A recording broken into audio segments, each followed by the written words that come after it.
أعوذ بالله من الشيطان الرجيم بسم الله الرحمن الرحيم إن الذين سبقت لهم منا الحسنى أولئك عنها مبعدون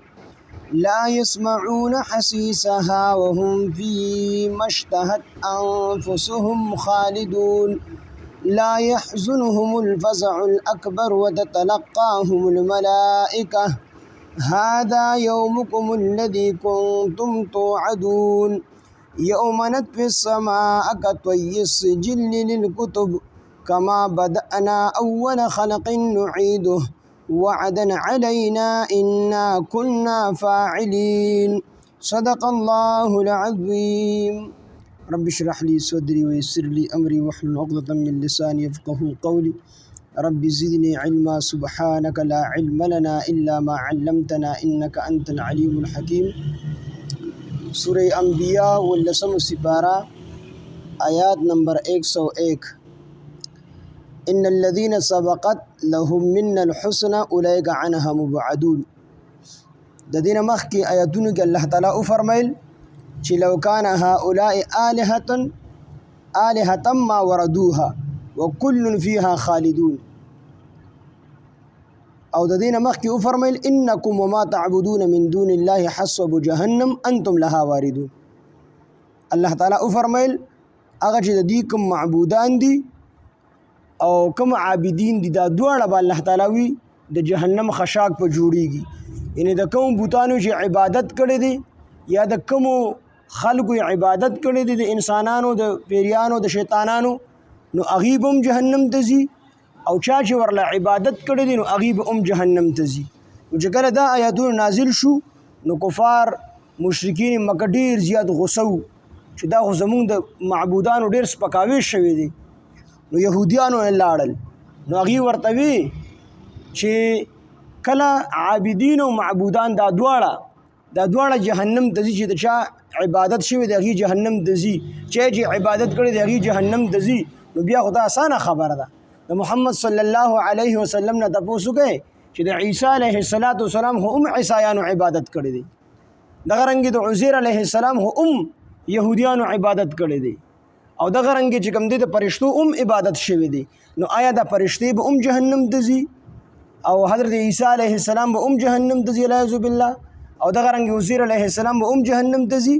نو دا خبرې چې وکړې نبی علیه السلام خاموش شو الله تعالی دا آیتونه نازل کړل چې ان الذين سبقت بشک ها کسان سبقت چې د وړاندې نه مقرر شوی د لهم د دوی لپاره من الحسنى زمونږ د طرف نه ښکلې فیصله یا ان الذين بشک ها کسان سبقت چې د وړاندې نه مقرر شوی د فیصله لهم د دوی لپاره منا زمونږ د طرف نه الحسنى د جنت ان الذين بشک ها کسان سبقت چې د وړاندې نه مقرر شوی د فیصله لهم د دوی لپاره منا زمونږ د طرف نه الحسنى د جنت د حسنا نه مراد یا جنت دی چې د جنت فیصله الله تعالی فرمایي زمونږ د طرف نه د دې د په حق کې مقرر شوی ده چې هغه عیسی علیه السلام دی مریم بیبي ده او دغه رنګې عزیر علیه السلام دی دغه رنګې فرشتي دي نو د دې ټولو په حق کې الله تعالی وی فیصله شوی ده د جنت نو د الحسنا نه مراد جنت شي چې د دې لپاره د جنت فیصله د مخکې نه شوې ده یا به د حسنا نه مراد د هغه نیکو توفیق شي کوم شي عیسی علیه السلام او مریم بیبي لا دغه رنګ چې کوم دی عزیر علیه السلام لا کوم نیکه د نیکو توفیق ورکړو یا به د هغه توفیق مراد شي او یا به د الله تعالی تقدیر مراد شي چې الله په مقدر کې لیکلي دي دا جنتیان دي او دی به د جنت په اعلی مقاماتو کې وي عیسی علیه السلام مریم بیبي عزیر علیه السلام او دغه رنګ فرشتي نو دې لپاره الله تعالی جنت لیکلی دی او د الله تعالی په مقدر کې یعنی الله تقدیر کې د مخ کې نه دی جنت لیکلی دی دی به جنت ته ځي دی د خبرونه مستثنا دي دا کوم چې کافران کوي نو دا قسم خلک یعنی عیسی علیه السلام مریم بیبي او عزیر علیه السلام او فرشتي دا مستثنا دي د حکم نه اولئک دا کسان دي عنها چې د جنت نبا مبعدون لري کولی عنها د جهنم نبا مبعدون لري کولی شي دی به د جنت نه ډیر زیات لري څومره لري به وي لا يسمعون دوی بنوري حسیسها د هغې کشار د جهنم هغه آواز بنوري د هغې معمولي آواز به هم د جنتیان نوري په جنت کې دومره لرې به دي د جهنم نه چې معمولي کشار هغه معمولي آواز هغه به هم د جهنمیانو یا د جهنم د اور هغه به نوري دومره لرې به وهم فیما او د دوی دپاره به هغه نعمتونه وي اشتهت چې خوښي انفسهم زړونه د دوی نفسونه د دوی خالدون همیشه دپاره د دې جنتیانو دپاره په جنت کې هغه څه وي چې څه د دوی د زړه خوښوي یعنې د انسان چې څومره خواهشات دي د هغې د پوره کولو ځای الله رب العالمین جنت ګرځولی دی هر قسمه خواهش به الله تعالی د جنتیانو په جنت کې پوره کوي د دې وجې نه الله تعالی وفرمیل چې وهم فیما اشتهت انفسهم او د دوی دپاره به هغه څه وي په جنت کې چې د دې زړونه یې خوښي د دې زړه چې څه غواړي هغه به دې ته میلاویږي همیشه دپاره خالدون همیشه دپاره به د ټیم دپاره به نه وي لا يحزنهم الفزع الاکبر او دوی به نه غمجن کوي الفزع الاکبر هغه لوی ګبراهټ هغه لوی یره خو دغې چې دننه لږ تاسو ته دغه راځي ولا يحزنهم الفزع الأكبر رمك شمس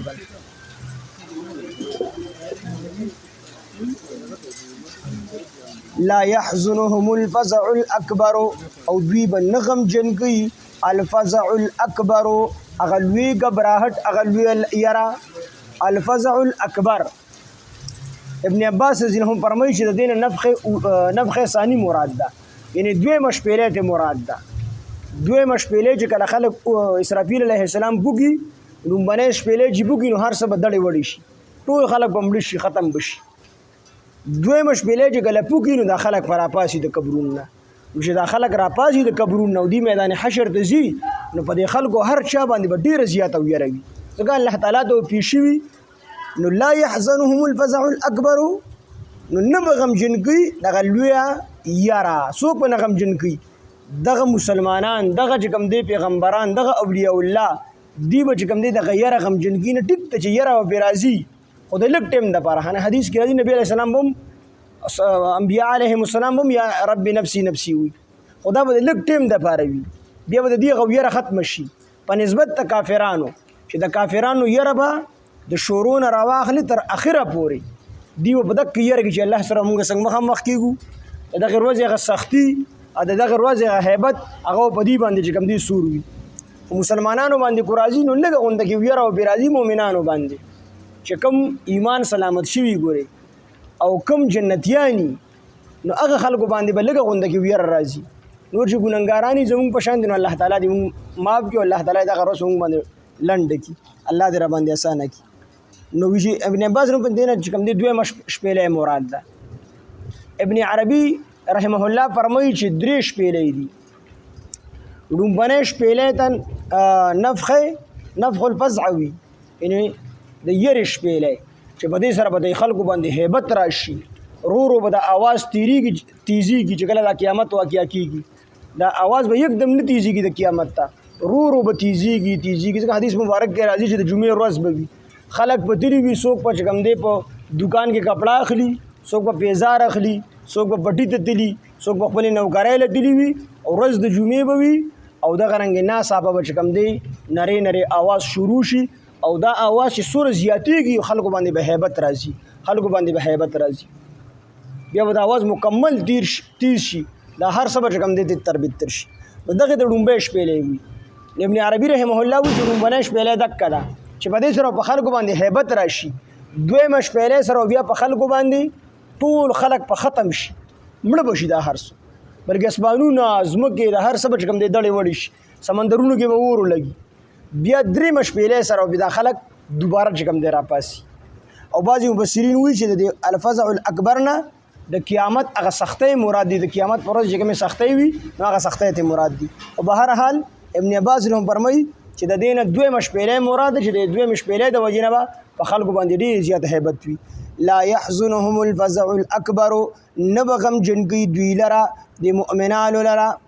الله تعالی خپلو اولیاء کرامو لره الفزع الاکبر د غلوی غبراهټ په نغم جنگي وتتلقاهم الملائکه او دوی به ملاقات وکي او ملاقات به وکي د دوی سره فرشته به سره ملاقات کوي نو فرشته چې کله دی په نفخه ثانی په دویمه شپله سردی را پاسي نو فرشته به استقبال ته ولاړي ډاډګرنه به ته ورکی بیا چې کله دی جنت ته ور داخليږي نو هم په دروازو باندې فرشته ولاړي او دی ته چې کوم دی سلامي کې استقبال به کوي دا فرشته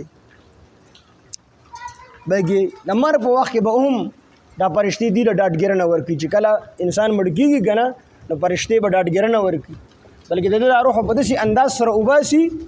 چې دته به جنت مخامخ شي دته به پورې وګوره دا پورې ستا باغ دی د جنت دا پورې د جنت دی باغ دی دا پورې به ستا حوري دي دا پورې به ستا